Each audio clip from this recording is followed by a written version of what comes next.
আজ নমস্কার। আজ প্রোডাক্ট প্রাইসিং নিয়ে কিছু কথা বলতে চাই।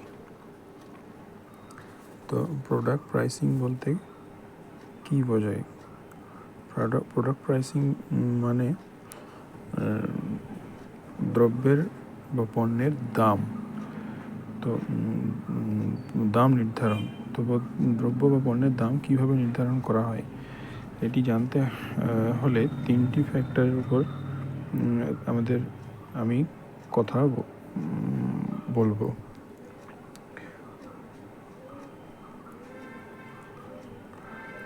প্রথমত প্রোডাকশন কস্ট, মানে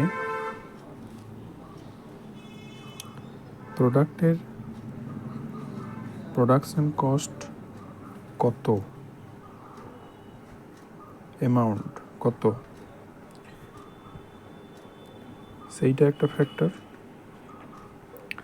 দ্বিতীয়ত বিক্রয় মূল্য, অর্থাৎ দ্রব্যের দাম বা পণ্যের দাম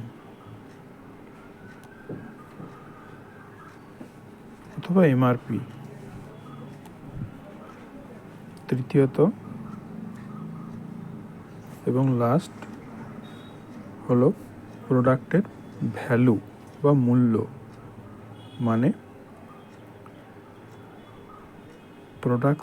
প্রোডাক্টে বা পণ্যের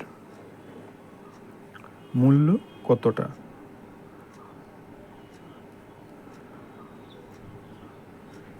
বাস্তব জীবনে তার মূল্য কতখানি, তার গুরুত্ব কতখানি, তার প্রয়োজনীয়তা কতখানি,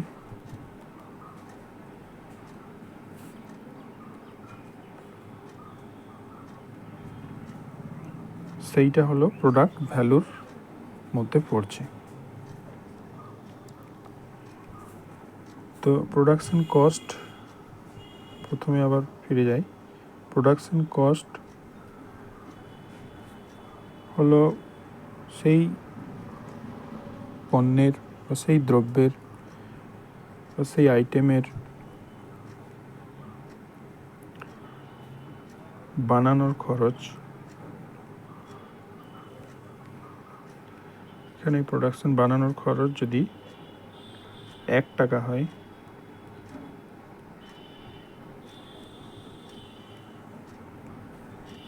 বা 100 টাকা হয়,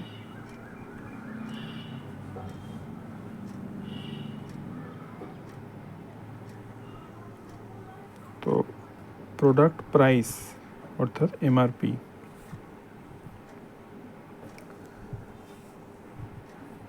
তো এই দুটোর মধ্যে গ্যাপ যত বাড়বে সেইখানে আমরা তত বেশি প্রফিট পাবো। আমাদের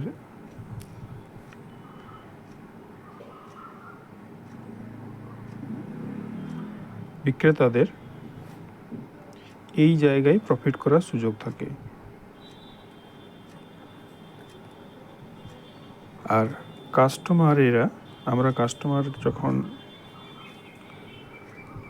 কোনো আইটেম কিনি, তখন সেই আইটেমের মূল্য, গুরুত্ব, সামাজিক মূল্য, গুরুত্ব, তার প্রয়োজনীয়তা, মূল্য, সেই আইটেমটি কতটা গুরুত্বপূর্ণ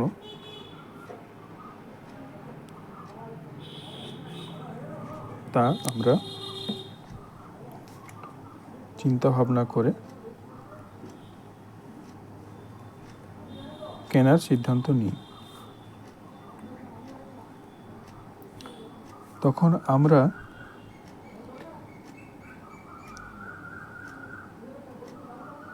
দুটো ফ্যাক্টরের উপর বেশি গুরুত্ব দিই। এক হলো কেনা দাম, দ্বিতীয়ত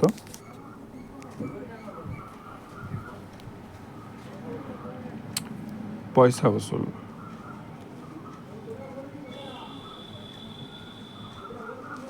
অর্থাৎ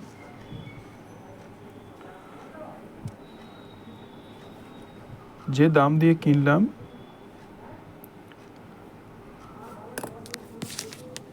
সেই দাম উসুল করতে পারলাম কি পারলাম না,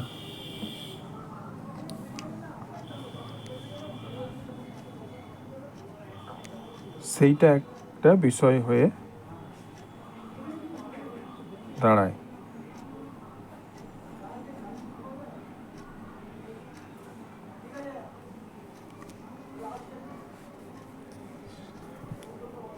মূলত এইটি প্রধান বিষয়। এছাড়া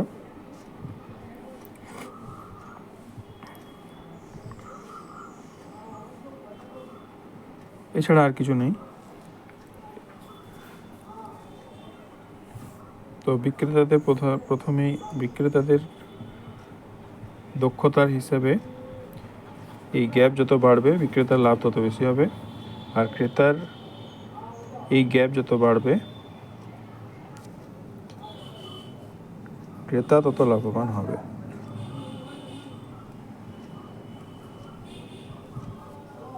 ধন্যবাদ।